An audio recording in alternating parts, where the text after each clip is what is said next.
Hello guys, welcome back to Pakistan reaction channel. Kejriwal की तरफ से मैं हूं सामा और मेरे साथ हैं इब्तिसाम। अच्छा जी, आज की हमारी वीडियो जो सी है ना, फर्स्ट ऑफ ऑल तो आप सबको बहुत बहुत ईद मुबारक। जो भी हमारी ऑडियंस पे देख रहे हैं, बहुत बहुत शुभकामनाएं। अच्छा, आज की हमारी वीडियो जो सी ना, क्योंकि एक इवेंट था ट्रेडिशनल, तो मुझे लगा कि एक ना इंडियन कल्चर से रिलेटेड, एक ट्रेडिशनल से रिलेटेड और रिलीजन से रिलेटेड एक वीडियो आनी चाहिए। और इस वीडियो के मतलब यूं समझ लें कि सम्मान में हम कोशिश करेंगे कि बीच में इंटरप्ट ना करें और चुपचाप सुने। और ये वीडियो का टाइटल है जी 5 unheard stories of Lord Hanuman. अब जहां तक मुझे पता है, हनुमान जी जोन से है ना, ये हिंदू स्क्रिप्चर्स में इनका काफी ज्यादा एक ना स्टेटस है और काफी ज्यादा इनके पास ना पावर्स थी, पावरफुल थे। एक ना शाहरुख खान की मूवी भी आई थी जिसमें ना शाहरुख खान के पास कुछ पावर्स थी, धर्म अस्त्र, इस रणबीर कपूर की मूवी थी। अगर आप में से किसी को याद हो वो कमेंट सेक्शन में बताइएगा उस मूवी का नाम क्या था। बाकी चलते हैं, वीडियो देखते हैं और कोशिश करेंगे कि हम भी वीडियो में ना बोलें। और अगर आपको ये वीडियो अच्छी लगे या कोई भी ऐसी बात जो आप हमें बताना चाहिए वो कमेंट सेक्शन में बता सकते हैं। 50,000 सब्सक्राइबर होने में रह गए हमारे, मेरे ख्याल में 2 से 3 हज़ार सब्सक्राइबर, तो वो लाजमी पूरे कर दीजिएगा अगर आपको ये वीडियो अच्छी लगे तो। बाकी चलते हैं, वीडियो की तरफ देखते हैं। उम्मीद तो है कि काफ़ी इन्फॉर्मेटिव होगी और हमें काफ़ी अच्छा भी लगेगा। सब शुक्ल है तुम्हारी सरना, तुम रक्षक काहू को डरना। संकट मोचन महाबली हनुमान, जिनका नाम मात्र लेने से भी सभी कष्ट दूर हो जाते हैं। वो श्री राम के सबसे बड़े भक्त है और समय के अंत तक इस धरती पर धर्म के रक्षक भी। हनुमान जी को भगवान शिव का अंश कहा जाता है। अगर हम आपसे ये कहें कि एक बार हनुमान जी और शिव जी के बीच एक बहुत भीषण युद्ध हुआ था और हनुमान जी जन्म से भी पहले श्री राम जी से जुड़े हुए थे, तो आपको कैसा लगेगा? हनुमान जी से जुड़ी कई ऐसी कहानियां हैं जिनके बारे में शायद ज्यादा लोग नहीं जानते।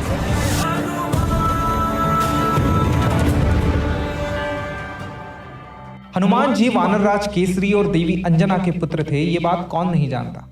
पर क्या आप जानते हैं कि देवी अंजना पहले एक अप्सरा थी जिनका नाम था पुंजिकस्थला। लेकिन एक बार ऋषि दुर्वासा जब इंद्रदेव की सभा में उनसे कुछ बात कर रहे थे तो पुंजिकस्थला कई बार उनके सामने से गुजरी, जिससे उनका ध्यान भटक रहा था। दुर्वासा ऋषि ने क्रोध में आकर पुंजिकस्थला को श्राप दे दिया कि उनका जन्म धरती पर होगा और वो भी वानर रूप में। इसके बाद ही पुंजिकस्थला का जन्म देवी अंजना के रूप में हुआ और वानर राज केसरी से उनका विवाह हुआ। धरती पर उन्होंने कड़ी तपस्या की और वायुदेव के आशीर्वाद से हनुमान जी को जन्म दिया। हनुमान जी के जन्म से जुड़ी एक और ऐसी कहानी है जिसे ज्यादा लोग नहीं जानते। हनुमान जी अपने जन्म से भी पहले श्री राम से जुड़े हुए थे। आनंद रामायण के सार कांड के अनुसार जब राजा दशरथ ने पुत्र की प्राप्ति के लिए यज्ञ किया था, तब अग्निदेव ने प्रकट होकर उन्हें प्रसाद में खीर दी थी। इस खीर को तीनों रानियों में बांट दिया गया था, लेकिन माता कैकेयी को जो खीर का हिस्सा मिला था उसे एक चील छीन कर ले गई थी। जब वो चील अंजनी पर्वत के ऊपर से जा रही थी तो उससे वो खीर गिर गई और देवी अंजना को मिल गई। उन्होंने उस खीर को खा लिया और उसके बाद हनुमान जी का जन्म हुआ। जहां एक तरफ आशीर्वाद में मिली खीर से श्री राम, लक्ष्मण, भरत और शत्रुघ्न का जन्म हुआ, वहीं दूसरी तरफ महाबलशाली हनुमान जी इस धरती पर आए। हनुमान जी के अनेकों नाम हैं, पर बचपन से लेकर आज तक हमने जितनी भी कहानियां सुनी और देखी, हर जगह बजरंगबली को हनुमान जी कहा जाता है। लेकिन ये नाम उन्हें जन्म से नहीं मिला था। हनु यानी ठुड्डी या जबड़ा। वाल्मीकि रामायण के किष्किंधा कांड के अनुसार बचपन में जब हनुमान जी ने धरती से सूरज को देखा तो उन्हें लगा कि वो एक पका हुआ फल है। उन्हें उस फल को खाने का मन करने लगा और उन्होंने सूरज को खाने के लिए उसकी दिशा में उड़ान भर दी।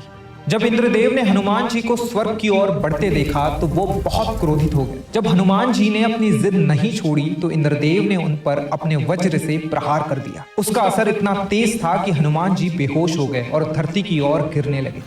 जब पवन देव ने अपने पुत्र को इस हालत में आसमान से गिरते हुए देखा तो उन्हें लेकर वो पाताल लोक चले गए। पवन देव बहुत क्रोधित थे, दुखी थे। उन्होंने पूरे ब्रह्मांड की हवा को रोक दिया। सभी जीवों का दम घुटने लगा और धरती पर हाहाकार मच गया। तब जीवन को बचाने के लिए और धरती पर हवा को वापस लाने के लिए सभी देवी देवताओं ने पाताल लोक जाकर हनुमान जी को ढेरों आशीर्वाद दिए। वज्र के प्रहार से पवन पुत्र के जबड़े की हड्डी टूट गई थी, इसी कारण उन्हें हनुमान नाम मिला।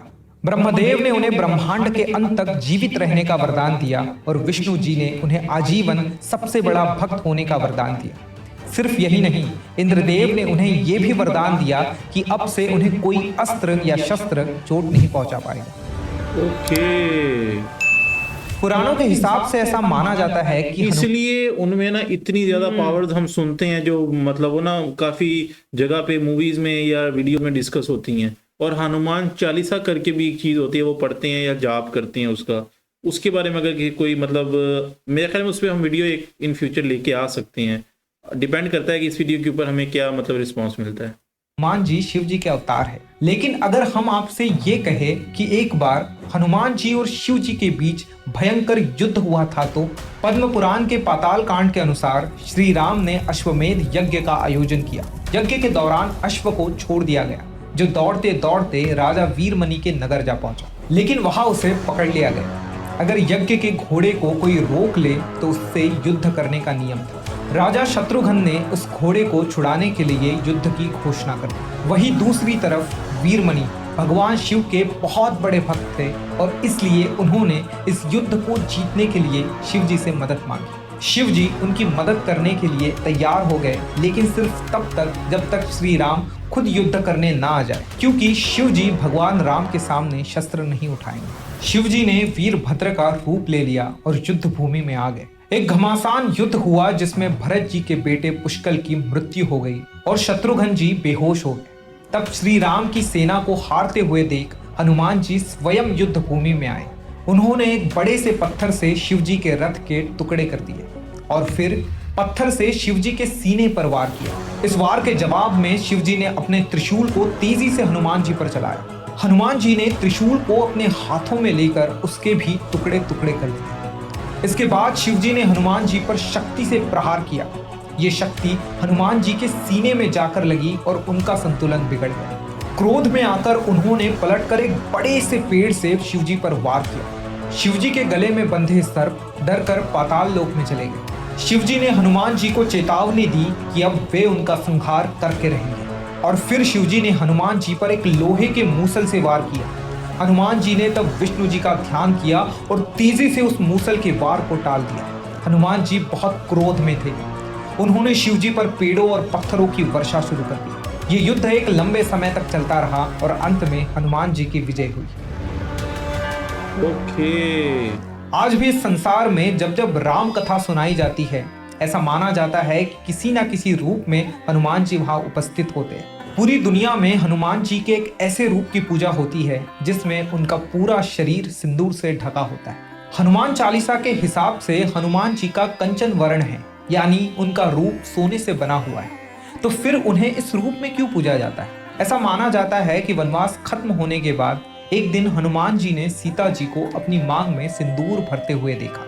जब हनुमान जी ने माता सीता से इसका कारण पूछा तो उन्होंने बताया कि वे ये सिंदूर राम जी की लंबी उम्र और अच्छे स्वास्थ्य के लिए लगाती है। हनुमान जी गहरी सोच में पड़ गए। तभी उन्हें एक ख्याल आया और वे चुपचाप वहां से चले गए। कुछ देर बाद जब वे राम जी के दरबार में लौटे तो उनका पूरा शरीर सिंदूर से रंगा हुआ था। ये देखकर श्री राम हैरान हो गए।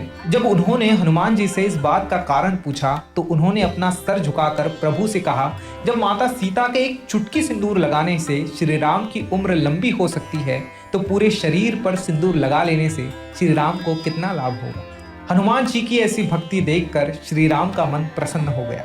उन्होंने हनुमान जी को वरदान दिया कि जो लोग उनके सिंदूर वाले रूप की पूजा करेंगे उस पर श्री राम जी का आशीर्वाद हमेशा बना रहेगा। इन महाभारत हनुमान जी को चिरंजीवी होने का वरदान मिला था। इस युग में भी हमें कई ऐसे प्रमाण मिले हैं जो अच्छा, महाभारत अलग है और रामायण अलग है। सही सही, मुझे लगा था एक ही है। बताते हैं कि हनुमान जी आज भी हमारे बीच है, लेकिन हनुमान जी का संबंध सिर्फ त्रेता युग की रामायण या कलयुग से नहीं है, बल्कि द्वापर युग की महाभारत से भी है। महाभारत के युद्ध में हनुमान जी ने एक महत्वपूर्ण भूमिका निभाई थी।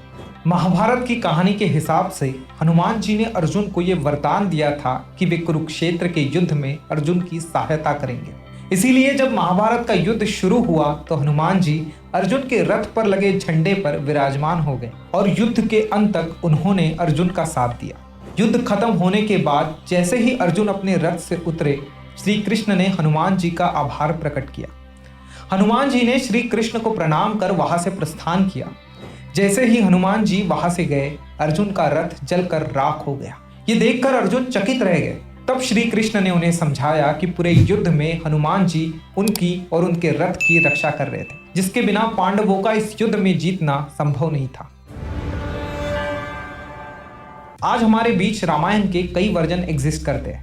हर दिशा में रामायण की अलग अलग कहानियां प्रचलित है, जिनमें से सबसे पुरानी और सबसे ज्यादा फेमस है वाल्मीकि रामायण, जो ऋषि वाल्मीकि ने लिखी थी। लेकिन वाल्मीकि रामायण सबसे पहली रामायण नहीं थी, बल्कि उनसे भी पहले हनुमान जी ने रामायण का अपना वर्जन लिखा था, जो कि हनुमत रामायण के नाम से जानी जाती है।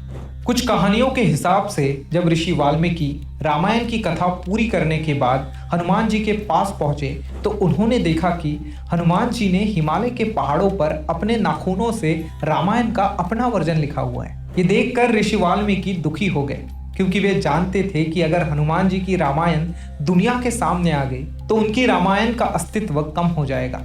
जब हनुमान जी को ऋषि मुनि के दुख का कारण पता चला तो उन्होंने बिना एक पल सोचे अपनी लिखी हुई रामायण को नष्ट कर दिया और रामायण का ये वर्जन हमेशा के लिए गायब हो गया। तो ये थी हनुमान जी से जुड़ी कुछ ऐसी कहानियां जिनके बारे में शायद ज्यादा लोग नहीं जानते।